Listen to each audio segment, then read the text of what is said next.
আসসালামু আলাইকুম রহমতুল্লাহি ওয়া বারাকাতুহু। আলহামদুলিল্লাহি ওয়াহদাহু ওয়াসসালাতু ওয়াসসালামু আলা মান লা নাবিয়্যা বা'দা।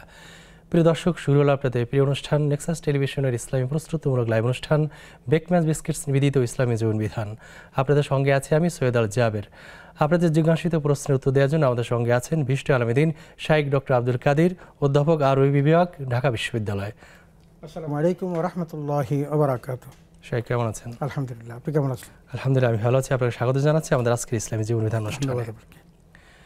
প্রিয় দর্শক, আমাদের এই অনুষ্ঠানে প্রশ্ন করার জন্য স্ক্রিনে দেখানো মোবাইল নাম্বারটিতে কল করতে পারেন। এছাড়াও নেক্সাস টেলিভিশন ইসলামিক ফেসবুক পেজের কমেন্ট বক্সে প্রশ্ন করতে পারেন।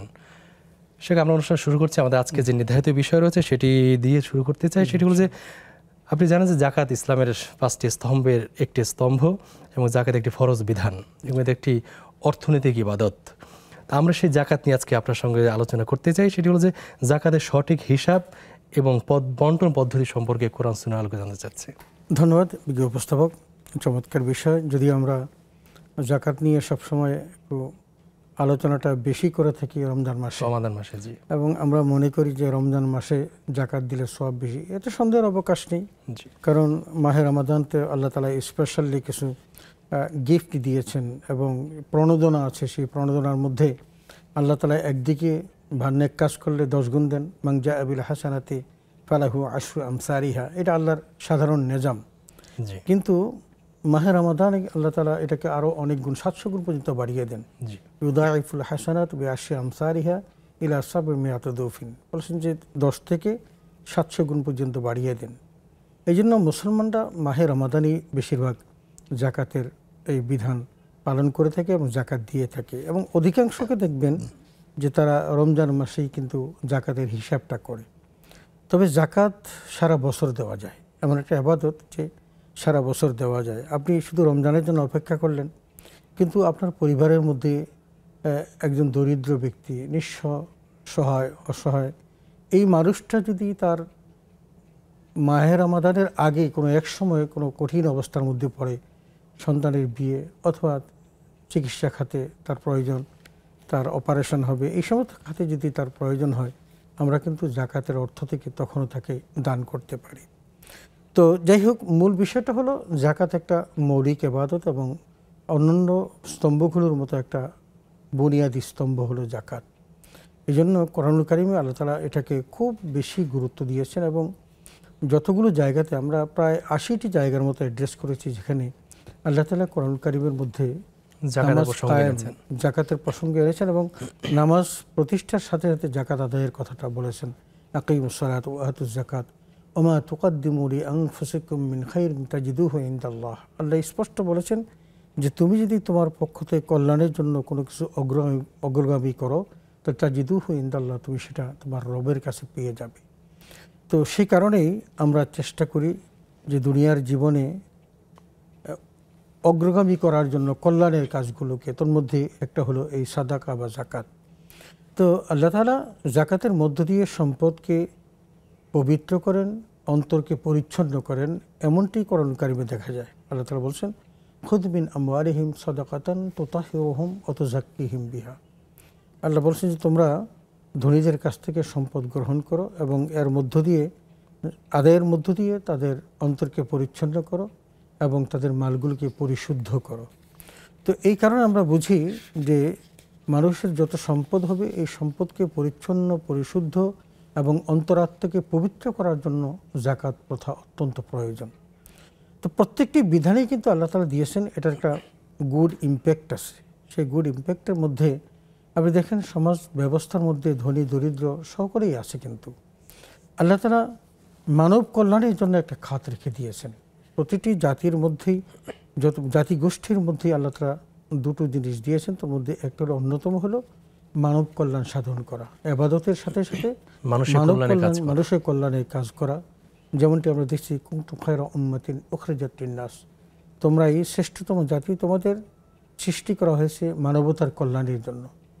এই জন্য মানবতার কল্যাণে সবচেয়ে বেশি যে কাজটি ইফেক্টিভ সেটা হলো জাকাত প্রথা, এবং এটার মধ্যে দিয়ে আল্লাহ তাআলা চাচ্ছেন যে ধনী এবং দরিদ্রের মধ্যে যেন একটা সেতু বন্ধন তৈরি হয়। আর জাকাতু কুনতারাতুল ইসলাম, ইসলামের একটা সেতু বন্ধন তৈরি হয় এই জাকাত, ব্যবধানটা যাতে কমে আসে, ব্যবধানটা কমে আসে। একজন অনেক সম্পদের মালিক, আরেকজন নিঃস্ব অসহায়, এই দুজনকে কাছাকাছি আনার জন্য আল্লাহ তাআলা এই চমৎকার একটা বিধান করেছেন যে ধনী তার সম্পদের একটা অংশ গরিবকে দিবে, আর গরিব সেটা পেয়ে তার দুঃখ অভাব অনটন মোচন করবে, তার চাহিদা মেটাবে। তো এই জন্য আল্লাহ কোরআন কারিমে এভাবে বলেছেন যে কাইলা ইয়াকুনা দুলাতাম বাইনাল আগরিয়াই মিনকুম, যে তোমাদের এই সম্পদগুলো যেন ধনীদের মধ্যেই আবর্তিত না হয়। তার মানে আমরা দেখি ধনীদের ট্রানজ্যাকশনটা ধনীদের সাথেই থাকে, মুআমালাতটা ধনীদের সাথেই থাকে, এবং সেক্ষেত্রে এই সম্পদ সবসময় ধনীর মধ্যেই আবর্তিত হয়। কিন্তু আল্লাহ তাআলা আমাদের নিষেধ করেছেন আমরা যেন এই ধনীদের মধ্যে সম্পদটাকে আবর্তিত না করি, বরং আফি আমওয়ালিহিম হাক্কুন লিসসাইলি ওয়াল মাহরুম, এই ধনীদের সম্পদের মধ্যে যে গরিবের একটা অংশ আছে, হক আছে, এটাই হলো জাকাত। এই জন্য আল্লাহ তাআলা জাকাতের জন্য বলেছেন যে আমাদেরকে যে একটা নির্দিষ্ট মেয়াদান্তে জাকাতটা ফরজ হয়। যে গুরুত্বের কথা যদি বলি, সমাজ ব্যবস্থার মধ্যে গরিবকে বাঁচিয়ে রাখার জন্য, তার অভাব অনটন দূর করার জন্য, তার পরিবার পরিজনদের ভরণ পোষণের জন্য আল্লাহ তাআলা 40 ভাগের 1 ভাগ মাত্র গরিবকে দেওয়ার জন্য বিধান করেছেন। জি, দেখুন, যদি আমরা এভাবে হিসাবটা করি যে কোনো ব্যক্তির কাছে 1 বছর পর্যন্ত নেশাব পরিমাণ সম্পদ যদি থাকে, তাহলে তিনি জাকাতের মালিক। এখন নেশাবটা কি? জি, নেশাবটা হলো, যদি স্বর্ণের দিক থেকে নেশাব হিসেব করা হয় তাহলে 7.5 ভরি স্বর্ণ, আর রূপার দিক থেকে 52 ভরি রূপা, আর সম পরিমাণ টাকা। এখন কোনটা প্রযোজ্য হবে? এখন দেখেন আমাদের দেশে স্বর্ণের দাম 2 লাখ টাকার উপরে চলে গেছে। এখন 7.5 ভরি স্বর্ণের দাম প্রায় 15 লক্ষ টাকার উপরে। তাহলে কি একজন মানুষ 15 লাখ টাকা না হলে সে জাকাত দিবে না? এমনটি হওয়ার প্রশ্নই ওঠে না। জি, যেহেতু দুটো জিনিস রাসূল আকরাম সাল্লাল্লাহু আলাইহি ওয়াসাল্লামের সময় এই জাকাত বিধানের জন্য আরোপ করা হয়েছে, তার মধ্যে একটা হলো যাহাব এবং ফিদ্দা, স্বর্ণ এবং রূপা। তাহলে দুটাকে সমান্তরাল রাখা হয়েছে। কেন? তখন স্বর্ণ এবং রূপা 7.5 তোলা স্বর্ণের দাম আর 52.5 তোলা রূপার দাম এক সমান ছিল। সেই কারণে আল্লাহ তাআলা এই দুটার উপর নির্ভর করে জাকাতের বিধানটা দিয়েছেন। অতএব আজকের দিনেও যদি 52.5 তোলা রূপার সমপরিমাণ টাকা কারো কাছে থাকে, তাকেই কিন্তু জাকাত দিতে হবে। তবে শর্ত হলো তার কাছে এই সম্পদটা 1 বছর থাকতে হবে। আমরা হয়তো এই জায়গাটা একটু আপনার মাধ্যমে জানাতে চাই যে কোরবানি এবং জাকাতের মধ্যে এই জায়গা থেকে একটু পার্থক্য। জাকাত ওই ব্যক্তি দিবেন যার কাছে সম্পদ 1 বছর থাকবে নেশাব পরিমাণ। জি, আর কোরবানি ওই ব্যক্তির উপর ওয়াজিব যেই ব্যক্তির কাছে ওই দিনে নেশাব পরিমাণ মাল থাকবে। আচ্ছা, এটা যদি তার কাছে ক্যাশ নাও থাকে, তার কাছে পণ্য আছে অথবা তার এমন সম্পদ আছে যেটা সে বিক্রি করেও সে কোরবানি দিতে পারে, ওই ব্যক্তির জন্য কোরবানি ফরজ হয়ে যাবে। যাই হোক, আমরা যেটা দেখতে পেলাম সেটা হলো আল্লাহ রাব্বুল আলামিন জাকাতের বিধান দিয়েছেন, কিন্তু কারো কারো ধারণা যে এই জাকাত দিলে মানুষের সম্পদ কমে যায়, সম্পদ কমে যায়। এটা হলো শয়তান প্ররোচিত করে ভুল ধারণা আসলে। মূল ধারণা এটা, এবং শয়তান করায়। কারণ শয়তান বলে ওয়াসওয়াসা দেয় যে ওয়াসওয়াসা দেয় যে তুমি যে তোমার এই কষ্টার্জিত সম্পদ তুমি মানুষকে দিয়ে দিবে, এতে তো তুমি গরিব হয়ে যাবে। কিন্তু একটা জিনিস তাদের বোঝা উচিত যে সম্পদের মালিক কিন্তু আল্লাহ। তুইতুল মুলকা মান তাশা ওয়া তানজিউল মুলকা মিম্মান তাশা। আল্লাহ যাকে ইচ্ছা রাজত্ব দেন, আবার যার কাছ থেকে ইচ্ছা রাজত্ব ছিনিয়ে নেন। আমাদের সমাজ ব্যবস্থার মধ্যে এগুলো আমরা অহরহ দেখি, এবং এমনও দেখি যে এক সময় যারা গরিব ছিল, ভিক্ষা করেছে, তারা ধনী হয়ে আবার মানুষকে জাকাত দিচ্ছে। এটা স্বাভাবিক। এক সময় তিনি জাকাত খেতেন, এখন জাকাত দিচ্ছেন। তো এটা করেন কে? আল্লাহ করেন। তুইতুল মুলকা মান তাশা ওয়া তানজিউল মুলকা মিম্মান তাশা। এই অডিল ক্ষমতার মালিক হলেন মহান রব্বুল আলামিন। সুতরাং সম্পদের মালিক যেহেতু তিনি, ইন্নাল্লাহ আলা কুল্লি শাইইন কাদির, তিনি আমাকে যে কোনো মুহূর্তে দিতে পারেন। তো আবার আমি যদি আমার এই সম্পদ কক্ষিগত করে রাখি, আমার এটাও জানা উচিত যে আল্লাহ তাআলা আমার সম্পদ ছিনিয়েও নিতে পারেন। এই জন্য কবি বলেন, নদীর একুল ভাঙ্গে উকুল গড়ে, এই তো নদীর খেলা, সকালবেলার ধরিরে তুই ফকির সন্ধ্যাবেলা। বহু মানুষ অঢেল সম্পদ আছে, কিন্তু হঠাৎ করে একটা বিপর্যয় হয়েছে, যে বিপর্যয়ের কারণে তিনি সম্পদ হারিয়েছেন, বরং তিনি পথের ভিখারি হয়ে গেছেন। এরকম সম্পদ আসলে থাকে না, থাকে না, সম্পদ থাকে না। এই জন্য সম্পদকে টিকিয়ে রাখার জন্যই কিন্তু জাকাত দিতে হবে। এটা আমাদের বুঝতে হবে। মা নাকাসা মিন মালি সাদাকাতি। রাসূল আকরাম সাল্লাল্লাহু আলাইহি ওয়াসাল্লাম স্পষ্ট করে দিয়েছেন যে তুমি যদি যাকাত দাও তাহলে তোমার সম্পদ কোনোভাবেই কমবে না, বরং বৃদ্ধি পাবে। তো এই জন্য আমাদেরকে খেয়াল রাখতে হবে যে সম্পদ আল্লাহ তাআলা বিধান দিয়েছেন আমরা করব, তবে সম্পদের সঠিক হিসাবটা যদি করতে হয় আমরা নেশাবটা বুঝলাম যে স্বর্ণ যদি হয় 7.5 ভরি আর রূপা যদি হয় 52.5 ভরি অথবা সমপরিমাণ অর্থ, কিন্তু হিসাবটা করার সময় আমাকে আরো অনেকগুলো বিষয় আমাকে আমরা বাকি কথা জানবো। একটা কল নিয়ে নিচ্ছি। আসসালামু আলাইকুম দর্শক, কে আছেন আমাদের সঙ্গে, প্রশ্ন করতে পারেন। ওয়ালাইকুম আসসালাম। আসসালামু আলাইকুম হুজুর, আমার তিনটা প্রশ্ন ছিল। জি বলুন প্লিজ। হুজুর, আমার প্রথম প্রশ্ন হচ্ছে আমরা মেয়েরা পিরিয়ড অবস্থায় আজানের জবাব দিতে পারবো কিনা, আর দ্বিতীয় প্রশ্ন হচ্ছে হুজুর সূরা ওয়াকিয়া পাঠ করলে সে ধনী হবে, কখনো অন্য কষ্ট পাবে না, এটা আসলে কতটা সহি, ঠিক আছে কিনা পড়া।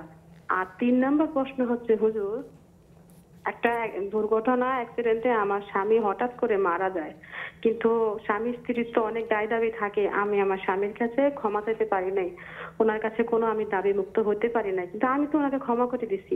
এখন আমি কি করে আমার স্বামীর কাছে আমার ভুল ত্রুটি কখনো করেছি হয়তো সেগুলো কি করে আমি মাপ চাইবো, আমি তো ওনার কাছে ক্ষমা চাইতে পারি নাই, এটা আমাকে অনেক কষ্ট দিচ্ছে, এখন আমি কি করব? জি ঠিক আছে বোন, আপনি আমাদের সঙ্গে থাকুন, আমরা শাইখের কাছে উত্তর জেনে নেব ইনশাআল্লাহ। জাকাত নিয়ে কিছু হিসাবের কথা বলছি। এখন জাকাতের আমরা নেশাবটা জানলাম, কিন্তু হিসাবটা হলো এরকম যে আপনার একটা নির্ধারিত সময়ে আপনি হিসাব করতে হবে। আমাদের একটা মিসকনসেপ্টটা যদি আমরা অপনোদন করি তাহলে বিষয়টা এমন দাঁড়ায় যে আমাদের সমাজের অনেক জাকাত দেনেওয়ালা আছেন, যারা জাকাত দেন তারা হিসাব করেন না। আমি এই কথাটা আমি আমার খুতবাতেও বলার চেষ্টা করি যে হিসাব না করে আপনি জাকাত যদি যে পরিমাণ জাকাত আসে তার চেয়ে 4 গুণ যদি আপনি খরচ করেন আপনার জাকাত আদায় হবে না। একটা সিস্টেম তো আছে, সিস্টেমটা মেইনটেইন করতে হবে। শুধু সিস্টেম আমি বলছি না, আমি এটাকে একটা বিধানের মধ্যে বলছি। আমরা যেরকম নামাজ পড়ার জন্য উযু করি এবং আমরা 13টি আরকান ও হাকামকে যথাযথ বাস্তবায়ন করেই কিন্তু নামাজ আদায় করি, সেখানে আমার শরীর পাক, কাপড় পাক, নামাজের জায়গা পাক, নানা রকম শর্ত আছে, এই শর্তগুলি ফিরাপ করতে হয়। ঠিক জাকাতের পূর্ব শর্ত হলো আপনার হিসেব করা। আমি আমার অনেক ধনী বন্ধুদেরকে দেখেছি যে তাদেরকে জিজ্ঞাসা করলে যে দোস্ত তোমার এবছর কত জাকাত আসছে, আসলে এমনি তো হিসাব করে দেখি নাই, আনুমানিক করেছি, মনে করেছি যে 50 বা 60 হাজার টাকা আসতে পারে, তবে গরিব দুঃখী তো অনেক আছে, দিতে দিতে 1 লাখ টাকার মতো চলে যায়। আমি বললাম তোমার 1 টাকাও আদায় হয় না, তোমার 1টি টাকাও জাকাত থেকে আদায় হয়নি, তুমি দান করেছো, সদকা করেছো। সুতরাং সদকা করার জন্য তোমাকে নির্ধারিত হিসাবটা তোমাকে করতে হবে, নিয়ম মেনে কাজটা করতে হবে। ডেবিট ক্রেডিট এটাকে তোমাকে পালন করতে হবে। এখন ক্রেডিটের পর্যায়ে কি কি থাকবে, ডেবিটে কি থাকবে, জমা এবং খরচের খাত দুটাকে মেনটেন করে তারপর তোমাকে জাকাত আদায় করতে হবে। এখন তোমার এই ক্রেডিটের মধ্যে তোমার গচ্ছিত টাকা কত আছে, ব্যাংকে কত আছে, তুমি কাউকে হাওলাত দিয়েছো সেটা তোমার টাকা, সেখানে কত আছে, এফডিআর কত আছে, ডিবিএস কত আছে, এই সমস্ত জিনিসগুলো তুমি একদিকে দাঁড় করাবা, আর অন্যদিকে তুমি কোথায় কত টাকা দেনা আছে, এমনকি তুমি কারো কাছ থেকে ঋণ এনেছো সেই ঋণটা কিন্তু তুমি দেনা, এটা তোমাকে ব্যবসায় জমা আছে, ব্যবসায় পণ্য আছে, কাঁচামাল আছে, এই সকল কিছু, অথবা তুমি পার্টনারশিপ বিজনেস করো, সেই পার্টনারশিপ বিজনেসের মধ্যে এই পরিমাণ সম্পদ আছে, যে সম্পদের মধ্যে জাকাত হয় সেটা হিসাব করতে হবে। টোটাল বিষয়টাকে হিসাবের মধ্যে এনেই তারপর কিন্তু সারপ্লাস যেটা থাকে, তার মানে ক্রেডিট থেকে ডেবিট মাইনাস করে দিয়ে তার যেটা সারপ্লাস থাকবে সেই সারপ্লাসের মাত্র 2.5% দিবে। তাহলে কি হলো, 100 টাকা যদি জাকাত আসে আমি মাত্র গরিবকে দেবো 2.5 টাকা, আর আমি 97.5 টাকার মালিক। আমাদের ধনী ব্যক্তিরা যে কাজটা করেন তারা হিসাব করে যখন দেখেন যে প্রায় কয়েক লাখ টাকা এসেছে, আর কয়েক লাখ টাকা আসলো তো কোটি টাকা থেকে, এটা তো আর এমন আসে নাই যে তোমার 50,000 টাকা থেকে 1 লাখ টাকা চলে আসছে, এমন না, তোমার কোটি টাকা থেকে আসছে। এটা যখন দেখে, আমার এক মসজিদের সহসভাপতি ছিলেন, তিনি একদিন আমাকে হিসাব করতে বললেন, তো তার ইয়েতে গিয়ে হিসাব করলাম, হিসাব করে আমি তখন যখন জানাইলাম যে আপনার হিসাবটা এভাবে করতে হয়, একজন ধনী ব্যক্তি কিন্তু কোনোদিন তিনি এই সিস্টেমে হিসাব করেন না, এবং হিসাব করে তিনি আশ্চর্য হয়ে গেছেন। এখন তিনি আশ্চর্য হলেই কি তার এই জাকাত কি মাফ হয়ে যাবে? না, মন মতো আসলে দেওয়ার সুযোগটা নেই। হ্যাঁ, শরীয়ত সম্মতভাবে দিতে হবে। শরীয়ত সম্মতভাবেই তাকে দিতে হবে। শেখ, আমরা বাকি কথা শুনবো বিরতির পরে এসে। প্রিয় দর্শক, দেখছিলেন আপনাদের প্রিয় অনুষ্ঠান নেক্সাস টেলিভিশনের ইসলামী প্রস্তুতিমূলক লাইভ অনুষ্ঠান বেকম্যান্স বিস্কিটস নিবেদিত ইসলামী জীবন বিধান। নিচ্ছে ছোট্ট একটা বিরতির পর ইনশাল্লাহ আমরা আবার ফিরে আসবো। ততক্ষণ আমাদের সঙ্গেই থাকুন।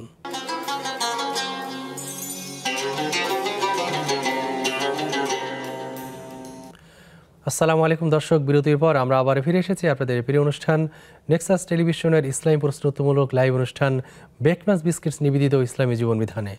শেখ, বিরতির পর আমরা ফিরে এসেছি। আমাদের এক বোন 3টি প্রশ্ন করেছেন। উনি জানতে চাইছেন যে মেয়েদের পিরিয়ড চলাকালীন সময়ে আজানের জবাব দিতে পারবেন কিনা। সবই পারবে, নিষেধ নেই। শুধু নিষেধ আছে লা ইয়ামাসসুহু ইল্লাল মুতাহহারুন, আল্লাহ কোরআন ধরতে নিষেধ করেছেন। কোরআন ধরা ছাড়া তিনি মুখস্থ যে সকল সূরা তিনি জানেন এগুলো তিনি পড়তে পারবেন। যে কোনো দোয়া, জিকির, আজকার, তাসবিহ সব করতে পারবেন। সবই করতে, শুধু সালাত পড়বেন না, রোজা রাখবেন। আর রোজা কোরআন স্পর্শ করবেন না। জি। ওনার তৃতীয় প্রশ্ন ছিল সূরা ওয়াকিয়া পাঠ করলে ধনী হবে।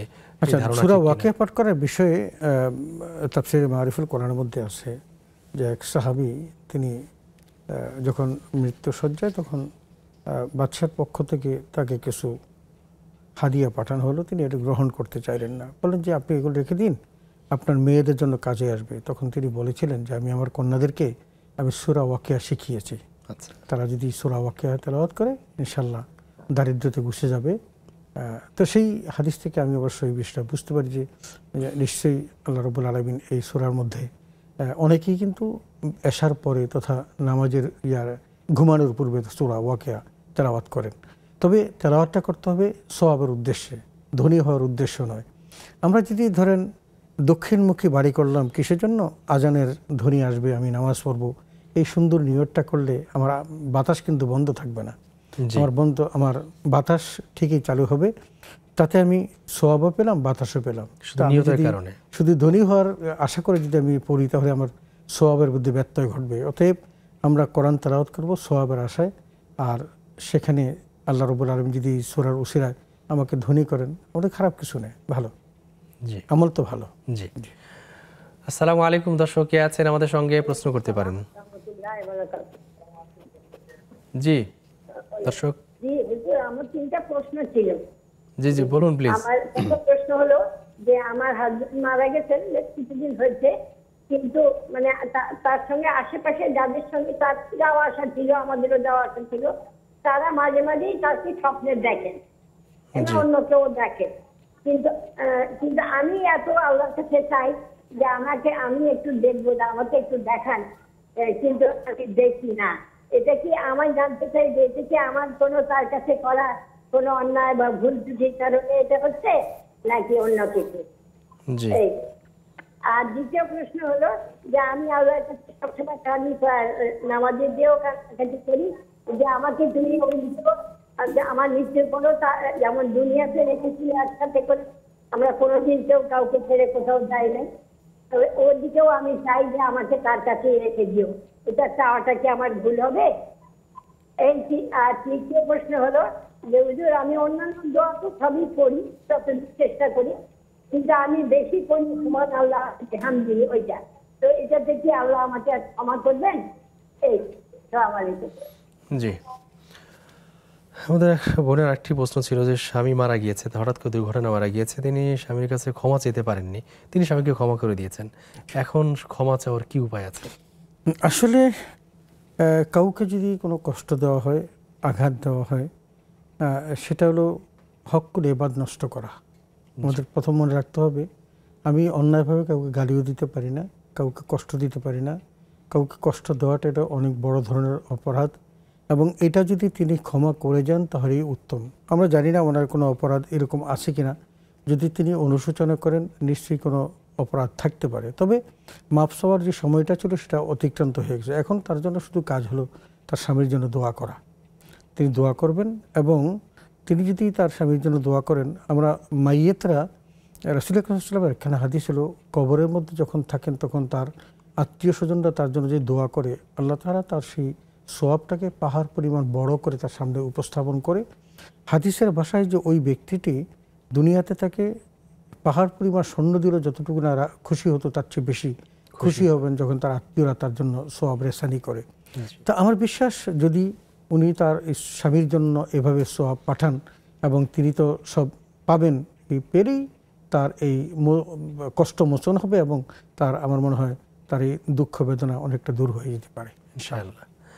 আমার এক বোন জানতে চেয়েছেন যে তার স্বামী মারা গেছে, তিনি যাদের সাথে উঠা বসা করতেন, চলাফেরা করতেন, তারা প্রায়ই তাকে স্বপ্নে দেখেন, কিন্তু তিনি তাকে স্বপ্নে দেখেন না। এতে তার আসলে কেন দেখেন না? না, এটা তার মনে হয়তো জাগতেছে যে আমার সাথে হয়তো তার একটা দূরত্ব, মানসিক দূরত্ব আছে কিনা, এই কারণে আমি দেখি না, এমনটি না। স্বপ্নের বিষয়টা দেখা না দেখাটা এটার সাথে ওগুলো মিন করে না, বরং তিনি তার স্বামীর প্রতি যদি অনুগত থাকেন এবং অনুকম্পা থাকে তাহলে তিনি তার জন্য দোয়া করবেন, এটাই তার বড় কাজ। হ্যাঁ, হয়তো তার ইচ্ছা যে স্বামীকে একটু যদি দেখতে পারতাম, কারণ স্বামীকে দেখলে তার যে আবেগ অনুভূতি সেটা হয়তো জাগ্রত হবে, কিন্তু স্বামীকে না দেখলে তার কাছ থেকে যে অনেক দূরে থাকবে এমনটি না, বরং তার সোয়াবের মধ্যে, দোয়ার মধ্যে যদি তাকে সামিল করে নিতে পারেন তাহলে কিন্তু তিনি প্রতিনিয়ত দোয়া করলে কবরে বসে এগুলো তিনি অবশ্যই পাবেন এবং সেখান থেকে তাদের মধ্যকার সেই হৃদ্যতা আল্লাহ বজায় রাখবেন। স্বপ্নে দেখা না দেখার তো বিশেষ কোনো গুরুত্ব নেই, নেই, এটা বিশেষ কোনো গুরুত্ব নেই। আর নিজে নিজে দেখতে পারে তাও তো না। না না, এটা আল্লাহ দেখায়নি, তাহলে দেখা হয়। অনেক সময় শয়তানও কিছু সূরত এরকম দেখায়। জি। আসসালামু আলাইকুম দর্শক, কে আছেন আমাদের সঙ্গে, প্রশ্ন করতে পারেন। জি, ওয়ালাইকুম আসসালাম হুজুর। জি, আমি মামশির থেকে প্রশ্ন করতেছি। জীবন বলুন। একটা হলো জমি বন্ধকি রাখা, এটা জায়েজ কিনা, এটা একটা জিনিস। আরেকটা হলো টাঙ্গাইল ডিস্ট্রিক্টে একটা প্রচলন আছে মেদি রাখা। মেদিটা হলো এরকম যে একটা নির্দিষ্ট সময়ের জন্য নির্দিষ্ট টাকা দিয়ে রাখা হয় এবং এটা প্রতি বছর কিছু টাকা করিয়া, কিছু টাকা ওই যার কাছ থেকে নেওয়া হয় তার দেওয়া হয়। এখন এটা কি জায়েজ কিনা? বুঝতে বুঝেছেন? কার কাছে টাকা রাখা হয় আমরা বুঝিনি কথা। জমিওয়ালার কাছ থেকে জমি বন্ধক নেওয়া হয়। জি। একটা হলো বন্ধক, টাকা দিয়ে জমিটা বন্ধক নেওয়া হয়। জি। এটা বন্ধক নিয়ে আবাদ করা হয়, এটা একটা প্রসেস। আরেকটা প্রসেস হলো জমি নিয়ে বন্ধক নিয়ে কিন্তু প্রতি বছর ওই জমির মালিককে কিছু কিছু করে টাকা দিয়ে জমি আবাদ করা হয়। এখন এটা কি জায়েজ কিনা, এটাকে মেদি বলা হয়।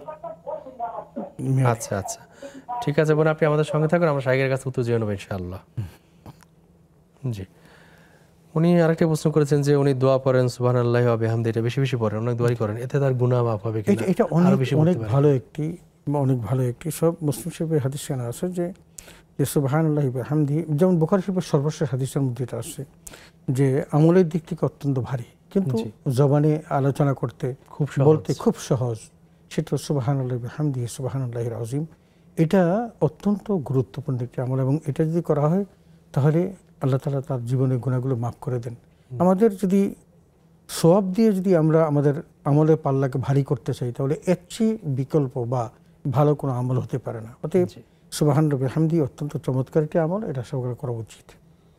পাশাপাশি তিনি মাগফিরাতের জন্য মাগফিরাত দোয়া আস্তাগফিরুল্লাহ অবশ্যই অসংখ্য আল্লাহর কাছ থেকে গুনাহ মাফির ওয়াসাইল মাগফিরাতুজ যুনুব নামক একটা অধ্যায় আমি পেয়েছি। আমি গত 3 জুমা শেষ করছি, আরেক জুমা আমার মনে তাও শেষ হবে না, যে আল্লাহ তাআলা বান্দাকে গুনাহ করবে কিন্তু গুনাহ মাফ করার যে কত রকমের পদ্ধতি রাখছে এটা চিন্তা করার মতো না। এবং বুখারী, মুসলিম, সহিহ এবং ওই নাসাই, আবু দাউদ, ইবনে মাজাহ এই সমস্ত হাদিসের রেফারেন্স সহ প্রচুর হাদিস আছে, আমলের নির্দেশনা আছে। অবশ্যই। জি। আমাদের এক বোন জানতে চেয়েছিলেন যে উনি জমি বন্ধক রাখা জায়েজ কিনা। আসলে জমি বন্ধক রাখাটা এটা শরিয়া সম্মত না, এটার সাথে একটা সুদের লেনদেন আছে। তো উনি যেভাবে বলেছেন আমার মনে হয় এখানে কর্জে হাসানাটা এটা সবচেয়ে উত্তম। আমরা যদি কর্জে হাসানার ব্যবস্থা করতে পারতাম তাহলে কিন্তু সমাজের এই অসঙ্গতিগুলো দূর হতো। আল্লাহ তাআলা এখানে অনেক সওয়াবের কথা বলেছেন, যদিও আমাদের সমাজে এটা প্রচলিত নাই। ওমান ইউকরিদুল্লাহ কারদান হাসানান ফায়ুদাইফাহু লাহু আদাআবাম মুদাআফা, আল্লাহ স্পষ্ট বলেছেন কেউ যদি কাউকে কর্জে হাসানা দেয় তাহলে আল্লাহ তাআলা তাকে তার সওয়াব বহুগুণ, আদাআবাম মুদাআফা বলেছেন যে বহুগুণ বৃদ্ধি করেন। কিন্তু সমস্যাটা হলো এই যে আমাদের সমাজে কারো কাছে করজ দিয়ে তার কাছ থেকে আবার আদায় করা যাবে এটার নিশ্চয়তাটা খুব কম। আপনি দেখেন আবার জমিও তো কর্জে হাসানা দেয়া যাচ্ছে। হ্যাঁ, তাও দেওয়া যায়। এখন ওই যে জমিনের কথা যেটা বললেন এটা যদি তাকে এভাবে দেওয়া হতো যে আপনি আমার এই জমিটা চাষাবাদ করবেন, যা হবে আমাকে 50-50 দিবেন, এটা কিন্তু জায়েজ। অথবা 60-40 এটাও জায়েজ, অবশ্যই লিজও নিতে পারে। লিজও নিতে পারে। তো এরকমভাবে যদি না করে যদি কোর্ট পদ্ধতি বা মেয়াদি পদ্ধতি করা হয়, তাহলে এটা শরিয়ার সাথে একটু সাংঘর্ষিক হয়।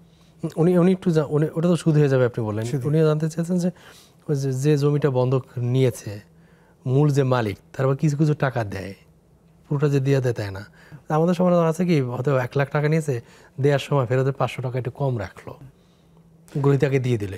এটা একটা জায়েজ করার একটা কৌশল আর কি। কৌশল, এই কৌশলটা আসলে এই কৌশলটার মধ্যে যেমন রাসূল আকরাম সাল্লাল্লাহু আলাইহি ওয়াসাল্লাম যেটা বলেছেন, তিনি একবার কোনো এক ইহুদির কাছ থেকে সম্পদ এনেছিলেন এবং সেটা ফেরত দেওয়ার সময় বেশি দিয়েছেন। তিনি বলছেন যে আমি আমার সাধ্য মতো আমি যতটুকু সুবিধা ভোগ করেছি সেখান থেকে প্রত্যাশা প্রাপ্তি ছাড়া কেউ যদি না চেয়ে যদি আমার কাছ থেকে আমি দেই, তাহলে এটার মধ্যে জায়েজ আছে। কিন্তু আগে আমরা তো যেটা করি সেটা আগে ভাগই এটা নির্ধারণ করে নিই। এই নির্ধারণ করাটা হলো শরীয়সম্মত নয়। কিন্তু মানে সে নির্ধারণ না করে যদি কেউ বাড়তি দেয় সেটা সেটা জায়েজ। জি। আসসালামু আলাইকুম দর্শক, কে আছেন আমাদের সঙ্গে প্রশ্ন করতে পারেন। ওয়ালাইকুম আসসালাম রাহমাতুল্লাহি ওয়া বারাকাতুহু। হুজুর ভালো আছেন? জি আলহামদুলিল্লাহ, আপনি কেমন আছেন? আমিও ভালো আছি। হুজুর আমার 3টি প্রশ্ন। জি। 1 নাম্বার প্রশ্ন হলো যে লা ইলাহা ইল্লাল্লাহু ওয়াহদাহু লা শারীকা লাহু লাহু মুলকু ওয়া লাহু হামদু ওয়া হুয়া কুল্লি শাইইন কাদির। এটা সকালে 10 বার, সন্ধ্যায় 10 বার। তো হাদিসের বইও দেখা গেছে যে 100 বার পড়লো এটা নাকি অনেক ছোঁয়া। তো এটা আসর নামাজের পরে কি পড়া যাইব কিনা? এটা। 2 নাম্বার প্রশ্ন হলো যে শুক্রবার দিন তো দুরূদ বেশি পড়বে, কোন দুরূদটা বেশি পড়বো আর কোন সময়? আর এটা কোনো নির্ধারণই আছে যে 1000 2000 বার এটা পড়বো এরকম কোনো? আর 3 নাম্বার প্রশ্ন হলো যে আমরা সকাল সন্ধ্যা তো ওজিফা করি, জিকির আজকার করি, তো কাজের ফাঁকে ফাঁকে কোনগুলান বা কি জিকির গুলান পড়া যায়?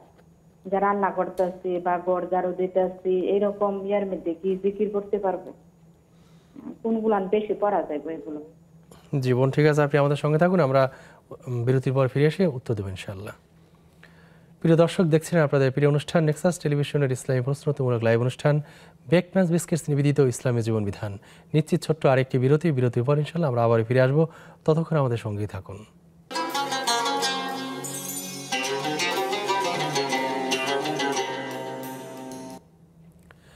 আসসালামু আলাইকুম প্রিয় দর্শক, বিরতির পর আমরা আবার ফিরে এসেছি আপনাদের প্রিয় অনুষ্ঠান বেকম্যান্স বিস্কিটস নিবেদিত ইসলামী জীবন বিধানে।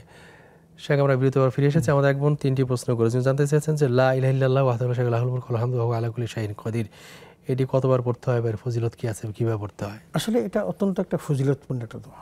সেটা বলছেন, আমার মনে হয় উনি একটু বোধহয় ভুল করছেন, যদি আমার সাথে রাখেন টেক্সটে ভুল আছে। এটা হবে এরকম, লা ইলাহা ইল্লাল্লাহু ওয়াহদাহু লা শারীকা লাহু লাহুল মুলকু ওয়া লাহুল হামদু ওয়া হুয়া আলা কুল্লি শাইইন কাদির। এটা 10 বার পড়া, 25 বার পড়া, বেশি যত পড়তে পারে। আসলে এই দোয়াটা যদি পড়ে তাহলে তার গুনাহ মাফ হয়, যত বেশি পড়বে তত বেশি সওয়াব। তবে উনি নির্ধারিত যখনই সুযোগ পাবেন নামাজের পরে পড়তে পারেন বা নামাজের বাহিরেও পড়তে পারেন। বিশেষ করে তিনি যখন ঘুম থেকে উঠবেন, আপনি খেয়াল করবেন যে মেডিকেল সায়েন্স কিন্তু ঘুম থেকে উঠে সাথে সাথে দাঁড়াতে নিষেধ করেছে, কারণ অনেক মানুষ এভাবে স্ট্রোক করে।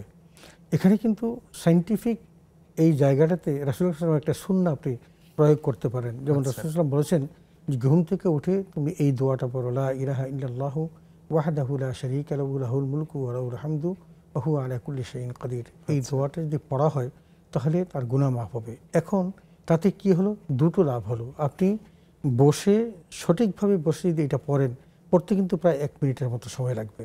তাহলে আপনি তারপরে যদি আপনি দাঁড়িয়ে যান তখন কিন্তু আপনার ওই ঝুঁকিটা কমে যাবে আর কি, অ্যাক্সিডেন্টের সম্ভাবনাটা থাকবে না। তাহলে দুটো কাজ হলো। এটি হলো একটা। আরেকটা হলো আপনি যে কোনো নামাজের পরে এই দোয়াটা পড়তে পারেন, যে কোনো নামাজের পরেই পড়তে পারেন। সেটা যেন নির্ধারিত কোনো নামাজ লাগবে এমনটি নয়, আপনি যখনই সুযোগ পান তখন এই দোয়াটা পড়তে পারেন। সংখ্যা হিসাব করে দরকার নেই, অনির্ধারিতভাবে পড়তে পারেন। জি, উনি একটু জানতে চাইছেন যে শুক্রবার দুরূদ কোনটি পড়তে হয়, কখন পড়তে হয়, কতবার পড়তে হয়? আসলে শুক্রবার দুরূদ পড়ার ব্যাপারে অনেকগুলো হাদিস আছে, একটা দুইটা নয়, অনেকগুলো হাদিস আছে। রাসূল আকরাম সাল্লাল্লাহু আলাইহি ওয়াসাল্লাম দুরূদের ব্যাপারে বলেছেন যে রাসূল বলছেন যে আমার প্রতি তোমরা শুক্রবারে বেশি বেশি করে দুরূদ পড়ো, কারণ তোমাদের এই দুরূদগুলো আমার কাছে পৌঁছানো হয়। হাদিসটা হলো এরকম। কিন্তু রাসূল আকরাম সাল্লাল্লাহু আলাইহি ওয়াসাল্লাম বলেছেন যে ব্যক্তি এই একবার দুরূদ পড়ে, দুরূদের মূল ইয়েটা যেটা সেখানে বলছে, কেউ যদি আমার উপর একবার দুরূদ পড়ে আল্লাহ তাআলা তার প্রতি 10টি রহমত নাযিল করেন, তার 10টি গুনাহ মাফ করেন এবং তার মর্যাদা 10 গুণ বাড়িয়ে দেন। তো আমরা তো এটা যে কোনো সময়ই করতে পারি, তবে শুক্রবারে স্পেশালি নবীজি সাল্লাল্লাহু আলাইহি ওয়াসাল্লাম বলেছেন শুক্রবার বেশি বেশি দুরূদ পড়ার জন্য। অতএব আমরা ওই বৃহস্পতিবার সুবহে সাদিক সূর্য অস্তমিত হওয়ার পর থেকে একদম শুক্রবার সূর্য অস্তমিত হওয়ার আগ পর্যন্ত আমরা এই দুরূদটা বেশি বেশি পড়বো ইনশাআল্লাহ। একটু সংখ্যা নেই, নির্দেশ নেই। আল্লাহুম্মা সাল্লি ওয়া সাল্লিম আলা নবিয়িনা মুহাম্মদ সাল্লাল্লাহু আলাইহি ওয়াসাল্লাম এটা বলতে পারি। এটা পড়তে পারি আল্লাহুম্মা সাল্লি আলা সাইয়্যিদিনা মুহাম্মাদিন নাবিয়্যির উম্মি ওয়া আলিহি ওয়া সাল্লাম। দুরূদ ইব্রাহিম যেটা সেটা পড়তে পারি। ইব্রাহিমও পড়তে পারি। নামাজে যেটা আমরা যে কোনো দুরূদ আমরা পড়তে পারি ইনশাআল্লাহ। আসসালামু আলাইকুম দর্শক, কে আছেন আমাদের সঙ্গে প্রশ্ন করতে পারেন। ওয়ালাইকুম আসসালাম। আমার ছোট জীবন কি প্রশ্ন আছে আপনার? আমরা যে ছোটকালে থেকে তো মনে করেন এই যে নামাজের যায় নামাজ দিছি এই দাঁড়িয়ে নিয়জ হাত দিয়ে এটা পড়ে তারপরে যে আসরের 4 রাকাত নামাজ পড়তে আছে এটা পড়ে আল্লাহু আকবার কইয়া বুকে হাত বেঁধে যে সুবহানাল্লাহ। জি, এইভাবে নিয়মটা ঠিক আছে কি না থাকলে কিভাবে একটু ভালো করে বুঝতে পারবেন। আরেকটা হইলে যে আমরা 3 রাকাতে বেতের নামাজ পড়ার জন্য একসাথে 3 রাকাত বলি যে 3 রাকাত বেতের নামাজ পড়তে আছি, তখন যদি আমি 2 রাকাত পড়ে সালাম ফিরিয়ে পাই তাহলে আবার আর 8 রাকাত আমি কিভাবে পড়ি। আরেকটা প্রশ্ন হলো ওই যে আমরা যে কোরআন শরীফ পড়ি মাঝখানে হঠাৎ হয়তো আমার ঠিক না দেওয়া ভুল হয়ে গেল, আমি প্রথম ঠিক আছে করতে আছে আলহামদুলিল্লাহ থেকে একদম পর্যন্ত করুম আমার একটা তাহলে আমার মাঝখানে হয়তো আমার ঠিক না দেওয়া ভুল হইলো যে আমি কোন পর্যন্ত পড়ছিলাম, আমি যদি সেদিক থেকে পড়ি তাহলে কি আমার গুনাহ হবে নাকি আমার কোরআন শরীফ খতম হবে না? আচ্ছা ঠিক আছে। প্রশ্ন হচ্ছে কালকেও করছিলাম আমি প্রশ্নটা মনে করেন আমরা তো বলি আবার উত্তর আবার ফিরে করতে পারি না, কি প্রশ্ন? জাকাত দেই মনে করেন এটা তো নিঃসমে ছেড়ে দিতে হয়, না দিলে জাকাত হয় না। তো সাধারণ দান সৎকা যেটা যে আমরা সাধারণ দান করুন যে আমার মা বাবা মরবে তাদের জন্য কোনো সোয়াবের জন্য যে আমি দান করুন, এটা কি আমার আত্মীয় স্বজন মনে করেন আমার ভাই মানে জমি আছে কিন্তু ওই যে ফসলটা হয়তো বছরে 2 বার 1 বার ধানের পাই আর এমনি হেন তেন করে চলে প্রতি মাসে, আমরা যেমন মাসিক একটা আয় আছে আমরা প্রতি মাসে সচ্ছল ভাবে চলি, তার এত সচ্ছল ভাবে তারে কি ওই যে দানের টাকাটা দিতে পারেন যে আমার মা বাপের জন্য জানি সোয়াব হয়। ঠিক আছে বোন, আপনি আমাদের সঙ্গে থাকুন, আমরা শাইখের কাছে উত্তর জেনে নিচ্ছি ইনশাআল্লাহ। অনেক প্রশ্ন। জানি আমাদের যে দোয়াটা আমরা পড়ি নিয়াজাত ওয়াজিরিল্লাহ এইটা পড়ে যে তারপরে তাকবীর তাহরিমা বলে বা একটা নিয়ত যেটা মুখে উচ্চারণ করে পড়ে তারপরে তাকবীর বলে সানা পাঠ করে, এই যে সালাতের প্রচলিত পদ্ধতি এটা ঠিক আছে কিনা? আসলে আমরা যখন ওই নিয়তটা পড়ি, আমরা যখন উজু করে জায়নামাজে দাঁড়াই তখনই কিন্তু আমার অলরেডি নিয়ত হয়ে গেছে নামাজ পড়ছি। তবে এটা কনসেন্ট্রেশন আনার জন্য অনেক উপকার। যদি কেউ সুযোগ থাকে আপনি এখন এই নিয়ত পড়তে পড়তে ইমাম সাহেব রুকুতে চলে গেলেন, এটা কোনোভাবে কাম্য না। আপনি ইমাম সাহেবের সাথে যত বেশি নামাজে অংশগ্রহণ করতে পারবেন ততই আপনার জন্য সওয়াব। তবে তাকবীরে তাহরিমা যেহেতু ফরজ আপনি এইটাকে মেনটেন করতে হবে। এখন আপনি ইন্নী ওয়াজ্জাহতু ওয়াজহিয়া লিল্লাযী ফাতারাস সামাওয়াতি ওয়াল আরদ ইত্যাদি এরপর আবার সানা পড়বেন, তারপর রুকুতে যাবেন, এতে অনেক ক্ষতি হয়ে যাবে। আপনি যখন দেখবেন যে ইমাম সাহেব নামাজের দিকে দ্রুত চলছেন ঠিক তখন আপনি আল্লাহু আকবার হাত তুলে ফরজ কাজটা করে আপনি একদম রুকুতে চলে যেতে পারেন, কারণ রুকুটাও কিন্তু ফরজ। অতএব ওই কাজগুলোতে অংশগ্রহণ করলে আপনি বেশি সওয়াব পাবেন এই সুন্নত কাজের চেয়ে। ওই মুহূর্তে উনি হয়তো বাসায় পড়তে যাচ্ছেন মহিলা মানুষ, হ্যাঁ এখন বাসায় যখন পড়তে যাচ্ছেন, বাসায় যখন নামাজ পড়তে যাচ্ছেন যেহেতু আপনি মহিলা, সুতরাং এই সকল মেনটেন করে নামাজ পড়া এটার মধ্যে কনসেন্ট্রেশনটা ভালো আসে। যদিও নিয়তটা আপনার এভাবে না পড়লেও নিয়ত হয়ে যাবে। নিয়ত অন্তরের বিষয়, অন্তরের বিষয়। জায়নামাজের যে দোয়াটি আছে ঠিকই আছে কিনা এটা আমরা আমাদের ওই আমাদের সমাজে যে সমস্ত বইগুলো এখনো আমাদের পুরনো আছে, নামাজ শিক্ষা বই আছে, ওই মকসুদুল মুমিনের আছে, বেহেশতি যাওয়ার আছে, ওগুলোর মধ্যে এই সমস্ত লেখা আছে। আচ্ছা হ্যাঁ, উনি বলছেন যে 3 রাকাত বিতির নামাজ যদি কেউ পড়ে সেখানে 2 রাকাত পড়ে সালাম ফিরায় তার পরের রাকাতটা কিভাবে আদায় করবে? এখন আসলে সালামের বিষয়টা হলো 2 রাকাত পরে যদি 2 দিকে সালাম ফিরিয়ে ফেললে কিন্তু তার নামাজ ভেঙে গেল, কারণ সালামের মধ্য দিয়ে কিন্তু নামাজ শেষ করতে হয়। জি, এটা একটা বিধান। তো এখন কেউ যদি 2 রাকাত পড়ে পুরা 2 দিকেই তার সালাম ফিরিয়ে ফেলে তখন তাকে আবার নতুন করে 3 রাকাত পড়তে হবে। কিন্তু একদিকে ফেরানোর পর যখন তার স্মরণ হয়ে গেল তখন সে দাঁড়িয়ে যাবে, দাঁড়িয়ে বাকি 1 রাকাত যথারীতি আদায় করবে, তার নামাজ হয়ে যাবে। কিন্তু দুই দিকেই যদি সালাম ফিরিয়ে ফেলে তারপরে তিনি নামাজ থেকে পূর্ণ বেরিয়ে গেলেন তখন আর তাকে আর ওটাকে দৌড়ানোর সুযোগ থাকছে না। আচ্ছা, জি। আসসালামু আলাইকুম দর্শক, কে আছে আমাদের সঙ্গে প্রশ্ন করতে পারেন। আসসালামু আলাইকুম। ওয়ালাইকুম আসসালাম। আমার 2টা প্রশ্ন। জি। আমার 2টা প্রশ্ন হচ্ছে হুজুর, এই যে সাইয়্যিদুল ইস্তেগফার নামে একটা তওবার দোয়া আছে, বলে এটা নাকি তওবার শ্রেষ্ঠ দোয়া, সাইয়্যিদুল আল্লাহুম্মা আনতা রাব্বি, এই দোয়াটা। জি। এই দোয়াটা মানে আমি বইয়ের মধ্যে পেয়েছি এবং আমি শুনেছি এটা সকালে পাঠ করলে সারাদিনে মারা গেলে তার জান্নাত ওয়াজিব, সন্ধ্যায় পাঠ করলে সারা রাতে মারা গেলে জান্নাত ওয়াজিব। এটা কি আসলে ঠিক? এটাকে সাইয়্যিদুল ইস্তেগফার বলা হয়, তওবার নাকি সবচেয়ে বড় শ্রেষ্ঠ দোয়া। তো এটা কতটা সহি শুদ্ধ আমি এটা জানতে চাই। আর একটা প্রশ্ন হচ্ছে হুজুর, এই অনেক মহিলাদের স্বামীরা মারা গেলে তারা চলাফেরা ঠিক করে না, মানে তারা আগের মতোই চলে, এই যে ঠিক মতো নামাজ পড়ো না, কি নামাজ কালাম পড়লো, তারা বেপরদা চলাফেরা করে। এই যে তাদের চলাটা, এই চলাটার কারণে তাদের কবরে তাদের স্বামীর কি কোনো আযাব হবে? তাদের স্বামীকে কি কোনো কৈফিয়ত দিতে হবে স্ত্রীর জন্য? আর যে স্ত্রী ভালোভাবে চলে তার ফল, ভালো চলার ফজিলতটা কি স্বামী কবরে পায়? আমি এইটা একটু জানতে চাই। ঠিক আছে বোন, আপনি আমাদের সঙ্গে থাকুন, ইনশাআল্লাহ আমরা উত্তর দেব বিরতির পর ফিরে এসে। জি।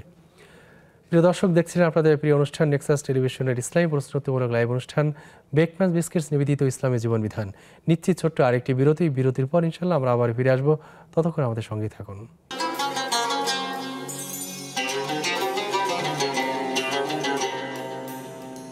আসসালামু আলাইকুম প্রিয় দর্শক, বিরতির পর আমরা আবার ফিরে এসেছি আপনাদের প্রিয় অনুষ্ঠান বেকম্যান বিস্কিটস নিবেদিত ইসলামী জীবন বিধানে। শেখ বিরতির পর ফিরে এসেছে, আমাদের সময় খুবই অল্প, আমরা সংক্ষেপে 2-1টা প্রশ্ন উত্তর দেবো। সেটি হলো যে সাইয়্যিদুল ইস্তেগফার তাওবার শ্রেষ্ঠ দোয়া, সকালে মারা গেলে সকালে পড়লে যদি মারা যায় সে জান্নাতে যাবে, বিকেলে পড়ে মারা জান্নাতে যাবে, এটা কি সঠিক কিনা? আসলে সাইয়্যিদুল ইস্তেগফার বা তওবার যে অনেকগুলো ইস্তেগফারের অনেকগুলো শব্দ আছে, তার মধ্যে আমরা ধরেন সাধারণত আস্তাগফিরুল্লাহ যদি বলি তাতেও কিন্তু ইস্তেগফার হবে, আস্তাগফিরুল্লাহ এটাও ইস্তেগফার হবে। আর সাইয়্যিদুল ইস্তেগফার হাদিস দ্বারা স্বীকৃত এবং এটা অত্যন্ত ভালো। আমলের ক্ষেত্রে কিন্তু ফজিলতের ক্ষেত্রে এই কথাটা বলা আছে, আমি হাদিসে পেয়েছি, এটা বলা আছে কেউ যদি সকালবেলা পড়ে তাহলে সন্ধ্যার আগে মারা গেলে জান্নাত। কিন্তু আমি কিভাবে পড়ছি এটাও দেখার বিষয়। তবে আমি যদি আমার এই নিয়ত সহি শুদ্ধ রেখে আমি আমার অন্যান্য আমলগুলো যথাযথ করি, সেই সাথে যদি আমি সাইয়্যিদুল ইস্তেগফার পড়ি, তাহলে নিশ্চয়ই আল্লাহ তাআলা আমাকে সকালে বা দিনের যে কোনো এক অংশে মারা গেলে জান্নাত নসিব করবেন, এবং সন্ধ্যায় যদি পড়ি তাহলে রাতের যে কোনো এক যদি মারা গেলে জান্নাত নসিব করবেন। তবে আমার বাকি শুধু এই সাইয়্যিদুল ইস্তেগফারের কারণে আমি জান্নাতে যাব এমনটি না, আমার বাকি কাজগুলো আমরা বিভিন্ন ডিসকাউন্ট দেখি শর্ত প্রযোজ্য, এখানে আসলে শর্ত প্রযোজ্য। ইমান ঠিক থাকতে হবে, পরসালা ঠিক থাকতে হবে, মেয়ে হলো পর্দা ঠিক থাকতে হবে, তখনই তো এই ইস্তেগফার আমার কাজে আসবে।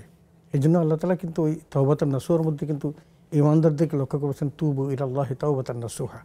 তো এই যে তাওবাতুন নাসুহা কখন করবেন, তখন 3টা শর্ত আছে, শর্ত ফিল আপ হলেই কিন্তু তার তওবা পরিপূর্ণ হবে। শুধু সওয়াব মনে করে আমরা শুধু এটাই পড়তে থাকলাম, কিন্তু নামাজ পড়লাম না, পর্দা করলাম, হালাল খেলাম না, ঈমান ঠিক করলাম না, আকীদা সমস্যা তাহলে হবে না। আসলে আমি এটা জানতে চাইছেন যে অনেকে দেখা যায় যে স্বামী মারা গেছে, তারপর স্ত্রী ইসলাম অনুযায়ী জীবনযাপন করে না, বেপর্দা থাকে, সালাত আদায় করে না, এক্ষেত্রে স্বামীর গুনাহ হবে কিনা? আবার স্বামী দিন শিখিয়েছে, তার মারা যাওয়ার পর স্ত্রী পর্দা করছেন, নামাজ পড়ছেন, এতে স্বামী সওয়াব পাবেন কিনা? আসলে বিষয়টা এরকম যে রাসূলের হাদিস, কুল্লুকুম রাইন ওয়া কুল্লুকুম মাসউলুন আন রাইয়াতিহি, প্রত্যেকেই দায়িত্বশীল এবং তাদের সকলকে তাদের নিজ নিজ দায়িত্ব সম্পর্কে জিজ্ঞেস করা হবে, কাল কিয়ামতের মাঠে জিজ্ঞাসিত হবে। এখন পুরুষ হলেন সংসারের কর্তা, তার স্ত্রী তার অধীন। আল্লাহ তাআলা স্ত্রীকে দিয়েছেন, স্ত্রীর সকল যাবতীয় ভরণ পোষণের দায়িত্ব তার উপর ন্যস্ত করেছেন। স্ত্রী যদি বেপরদায় চলে তাহলে এটার দায়ভার কিন্তু স্বামীকেই বর্তাবে, স্বামীর উপর বর্তাবে। আর যদি স্ত্রী ভালো কাজ করে, যেমন আল্লাহ তাআলা কোরআনুল কারীমে বলছেন যে পুরুষ হোক আর নারী হোক, যদি সে ভালো কাজ করে তার জন্য আল্লাহ তাআলা তার জন্য জান্নাত রেখে দিয়েছেন। তো যে যতটুকু আমল করবে, সে পুরুষ হোক আর নারী হোক, সেটার সওয়াব কিন্তু সেই পেয়ে যাবে।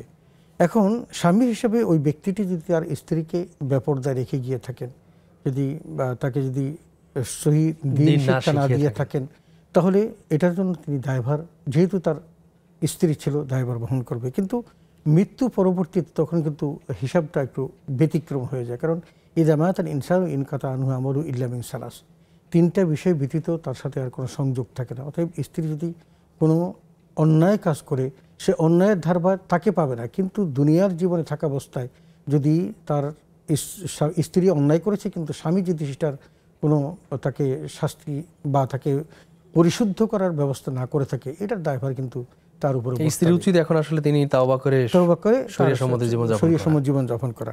আর যদি স্ত্রী যদি ভালো কাজ করে, নিশ্চয়ই ভালো কাজ করার পর তিনি যখন ভালো কাজটা করেন তার স্বামীর জন্য একটু দোয়া করবেন। তো আমি আগেও বলেছি যে এই স্ত্রী যখন দোয়া করবেন, আল্লাহ তাআলা তার স্বামীর কাছে এই দোয়াগুলো পৌঁছিয়ে দিবেন এবং এত পরিমাণ দেখাবে যে এটা দেখলে তার স্বামী অত্যন্ত খুশি হবে। তো এই কাজটা আমাদের প্রত্যেক নারীদেরই করা উচিত, বিশেষ করে স্বামী মারা যাওয়ার পর তাকে গুছিয়ে গাছিয়ে এনে তাকে সংসারটাকে পরিপাটি করা এবং দিনী হাওয়াল অনুসারে তাকে জীবন গঠন করা। জি, সে আমরা আজকে যে আলোচনার টপিক ছিল যে জাকাতের সঠিক হিসাব ও বন্টন পদ্ধতি, আমরা কিন্তু আপনার সঙ্গে বন্টন পদ্ধতি নিয়ে সংক্ষেপে জানতে চাচ্ছি। আসলে বন্টনটা সম্পর্কে আল্লাহ জাল্লা শাহু সূরা তাওবার মধ্যে খুব চমৎকারভাবে বলেছেন, ইন্নামাস সাদাকাতু লিল ফুকারা ওয়াল মাসাকিন ওয়াল আমিলিনা আলাইহা ওয়াল মুআল্লাফাতি কুলুবুহুম ওয়া ফির রিকাব ওয়াল গারিমিনা ওয়া ফি সাবিলিল্লাহ ওয়া ইবনিস সাবিল। এই 8টা খাত বলেছেন। আমরা কিন্তু বিশেষ করে 8টা খাতের মধ্যে 2টার মধ্যে আমরা সীমাবদ্ধ থাকি। আমাদের দেশে এই 2টা খাতের মধ্যে সীমাবদ্ধ রাখা হয়। তার মধ্যে একটা হলো ফকির আর একটা হলো মিসকিন। আসলে আমরা কিন্তু এই ফকির মিসকিন বলতে গিয়ে উভয়কে একটাই বুঝি, আমরা কিন্তু এটা পার্থক্য করি, আমরা ভাগ করি না, তবে ভাগ করাটা উচিত। ফকির হলো যে ব্যক্তির কাছে দিন আনতে খাওয়ার ব্যবস্থাটা আছে। ধরেন তিনি আজকে যদি কোনো উপার্জন না হয়, তিনি রাতের বেলা তার বাসায় গিয়ে খেতে পারবেন, এতটুকু ব্যবস্থা তার কাছে আছে।